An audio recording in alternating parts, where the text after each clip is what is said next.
What's going on, everyone? It is Super Cafe, and today we're talking about the Melbourne house fire that led to the murder of a father allegedly caused by Jessica Cruz Guzman, also known as CorpseSyndrome, the creator of the critically acclaimed Mario fan game, Mario and the Music Box. So, a warning for mature and adult topics, you have been warned. I would also like to note once again that everything covered in this video is alleged, and that a majority of this information comes from a public Google document from Signa Sableye. You can find it on their Twitter, I believe. So our story starts on December 18th, 2025, in Clyde, Melbourne, Australia. Around 1:45 in the morning, Corpse was telling one of her housemates to clean up after their daughter, since it seems the child had made a mess. Neighbors that got interviewed after the incident by the news did state that the argument did happen outside before moving back indoors.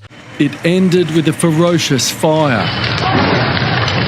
But it began with a street fight between residents and possibly others. Outside the house on Sunburnt Avenue in Clyde North, neighbours saw the argument between a man and woman around 1:45 a.m. What did you hear him saying? How could you do this? And he just had nothing down there but a G-string. It seems that the argument was strictly verbal until Corpse decided that they would pull out some kind of alcohol and a lighter to threaten the housemate, until they then replied, "At least I have a daughter," some point during the argument, which seemed to be the remark that made Corpse quote-unquote snap, said by an anonymous developer from Team Ari. I would like to add, by the way, that Corpse told another developer something else as stated in this Google Doc. They told one of the anonymous developers that they only threw isopropyl alcohol on them, but somehow didn't know that there was a lighter in their hand. The actual how the fire happened is shocking. I don't know if I should disclose how it happened because, Jesus. She told me she threw isopropyl alcohol on the person and didn't realize she had the lighter in her hand. So some point during this, they were lying.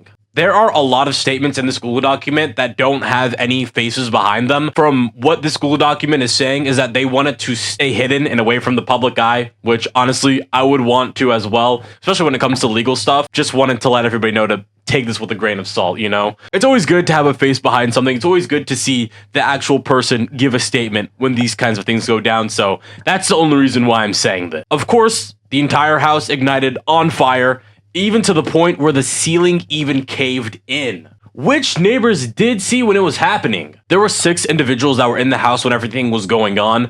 There was, of course, Corpse. There was 44-year-old Stuart Blair, father of 3, who was pronounced dead, which is why Corpse, of course, is catching a murder charge on top of many others, which I'll go over a little bit later. There was Michael Slater, 46, who was, of course, taken to the hospital. I believe that one of the 2 was airlifted. I'm not too sure who that was, but somebody did get airlifted. There were 3 others that we don't have any names for. One of them was just another woman who was in there. I believe she was 43 years of age. There was a 12-year-old girl. I believe it was one of the 2 males' daughters that was there. And there was Corpse's support dog, which they all made it. I want everybody to know that in this document, it does say that Corpse was trying to justify this attack and said that it was intentional. They were kind of going back and forth with that kind of thing, but it seems that obviously that this was intentional, and it all started over a frankly very stupid argument in the first place, if I'd like to add, you know? This is the story she told me today. She was only using the alcohol and lighter as a threat. Then one of the housemates apparently came in yelling, which Jess was triggered, then threw the alcohol and lit the fire. So it wasn't an accident after all? Oh, wow. She really thought it was appropriate to tell me the difference between what it feels to be burnt by fire versus burnt by oil. Question mark, question mark, question mark. She lost it. Honestly, it kind of just gets worse. So she was sound of mind when she decided to grab the alcohol and lighter and make a threat with it. Injuries-wise, besides burns, we don't really have any more specific details, but I will go over the injuries that Corpse did suffer, so you guys can maybe kind of get an idea what the others may have. It says here, and I quote, "She mentioned the right side of her was burnt, collarbone down, and needed skin grafting surgery, and will have some burn scars." Now let's fast forward a little bit towards January and see where our updates are. On January 3rd, she was officially charged with murder, attempted murder, arson, property damage, and for some reason, they did not. I can't find all of the charges. It's hard for me to find all So let's fast forward to January and see where our updates are now.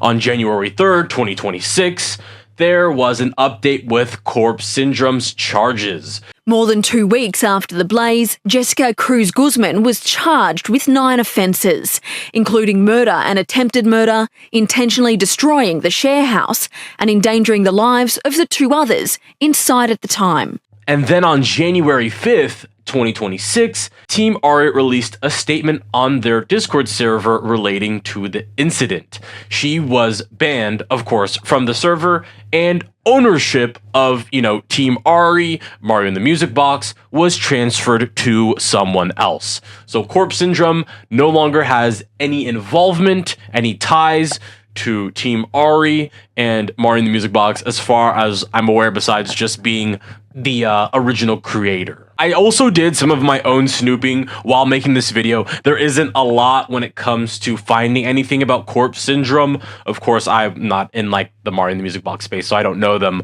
on a personal level as well too. But I found a very, very poorly aged tweet because I was searching through their tweets, and it says here from @CorpseSyndrome, "I miss Los Angeles, kinda, sorta, nah, LMAO. I love my new home here in Australia. It's not always on fire like LA is. Hopefully I can get some nice photos/videos in Australia. Also, once we buy more equipment, I can do a stream like I promised." Is that not crazy? Is that actually not crazy?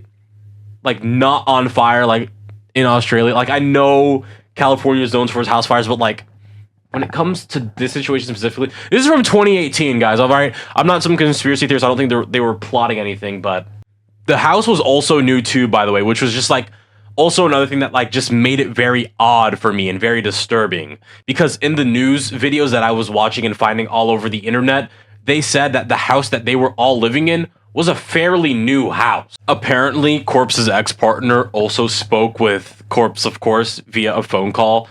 And when they expressed sympathy for the victim's daughter, Corpse responded that she'd had gone through worse. Which, of course, is absolutely insane thing to say, especially to a 12-year-old girl. I really wish when this story had more traction, people waited a little bit to make their YouTube videos. I recently found out that there was a GoFundMe set up by Madison Blair, that is Stuart Blair's wife. All the proceedings and donations are going to be going towards a memorial, of course, for Stuart Blair, the father, who sadly passed away. Their goal is $3,500, and they are currently at $3,218, so they are very close to their goal. So if you guys would like to donate, there will be a link in the description and also the comment section as well. But the reason why this video is so short is because this is not something that is already said and done, pretty much. We still have to wait for a court case in May of later this year, so you guys can probably see this as a part 1, because I will be covering this more when the time arrives. If you guys have any thoughts, comments, or critiques, please leave them all down below. And if you'd like to support the channel and you enjoyed what I made here, then all I ask for is a like, only if you enjoyed it. This has been Super Cafe, and I will see you guys in the next one. Peace out.